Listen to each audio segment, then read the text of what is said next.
Hey guys, I'm the MacHelper, and I'm so excited to bring you a video on some of the new features that were brought to iOS 14. So at the moment, I'm running iOS 14 on my iPhone SE, and so I'm just going to get through some of the top features and then dig into some of the smaller, lesser known features. So the biggest feature that was announced at WWDC 2020, in my opinion, has to be widgets. So in order to access widgets, you just tap and hold on anywhere on your home screen, and then you get the wiggle mode. Press this little plus button, and then you have access to all your widgets. So there's Smart Stack, which Apple talked about, which you can take and add and remove different widgets to. You can't do that at the moment, but it allows you to just swipe through like news, weather, calendar, and it's also smart, so it can change throughout the day. And calendar, music, news, reminders, podcasts, and there's more here. My favorite by far is batteries. So you take it and you have three options. You have a small one, the medium one, and a large one. I personally like the medium one, so you just take it and you add it. And there we go, pop. Normally it gets added to the bottom. On my phone, I can't put it like on the bottom like that. So I think it's just the size of this iPhone SE. This is the iPhone SE first generation. But yeah, so and then the cool part about this is, I'm sorry if you keep seeing I have a light that's up here. So if I do this and I open my AirPods, you'll see my phone is 46%, but my AirPods, the earbuds have 100%, and the case is 89%, which I think is really cool that that's the case, that works, the case. That new iOS 14 allows you to see the charge of your AirPods. I hate how when you open it on your home screen you see this and that. I wish that Apple would get rid of that annoying pop-up, just like they got rid of a lot of annoying pop-ups, which I will get to later. Another big feature is Apple announced a Translate app. Just like Google Translate, this is Apple Translate. Stay tuned. I will make a video where I explain it in depth. Also, when you swipe left, as if you were going to your normal widget screen, you have access to essentially all of your widgets. So this is just every single widget that exists. Essentially, you got battery, maps, news. Oh, I did not mean to open that. Calendar, and weather. And then also, if you swipe, if you're on your farthest screen to the right, also the buttons are a little bit bigger. So if you're on your furthest screen, you can actually move over to the right and you get access to your app library. This is cool. This essentially allows you to store apps somewhere that aren't displayed on your home screen. So, for example, my LastPass app is in this little folder here.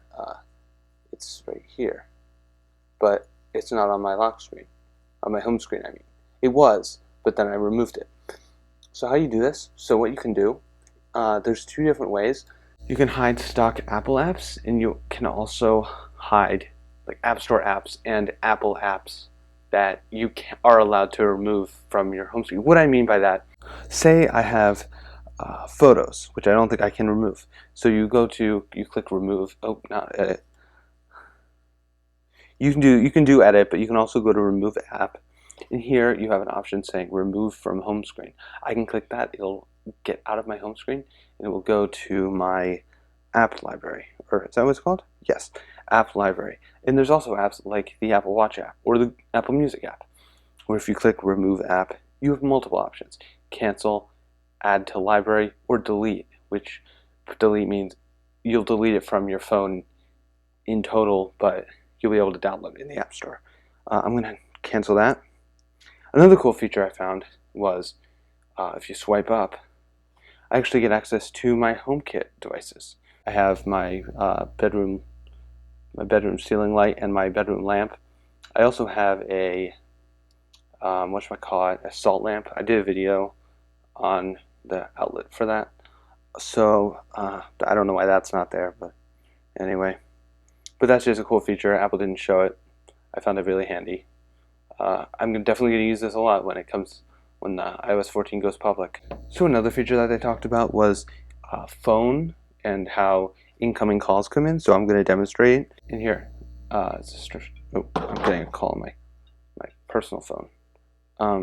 But yeah, so you can see stranger, and then if you tap it, it's your big screen that you're used to. But I think, no, it just goes away. That's annoying.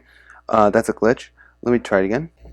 And so you see again, if I tap here, I can pick up, and then I'm talking to myself. And also, I noticed this when I attempted this earlier. Apple brought up how I'm going to pick up this phone call.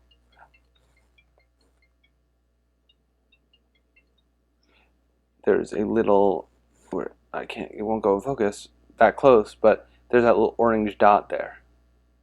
It just hung up. That's, I guess, a little glitch with iOS 14 at the moment. Or maybe my phone died?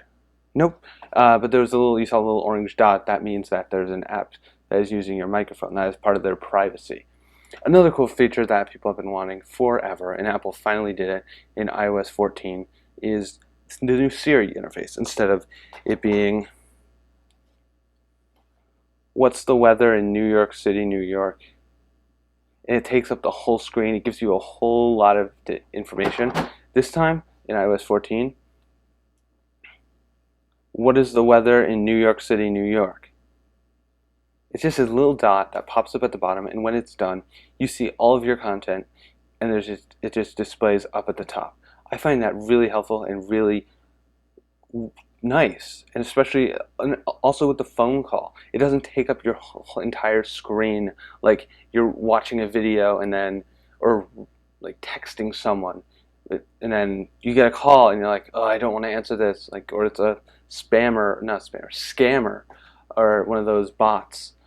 Anyway, I'm just ranting. But yeah, that's about it for like the main features in iOS 14. I'll be doing more videos, definitely when more betas come out, and as more features get discovered. Yeah, stay tuned. Definitely hit the subscribe button if you're excited for iOS 14. As I said, I'll be doing more videos on this. I'll also, in the next few days, be doing videos on macOS Big Sur. I'm super excited to look into that, play around with it.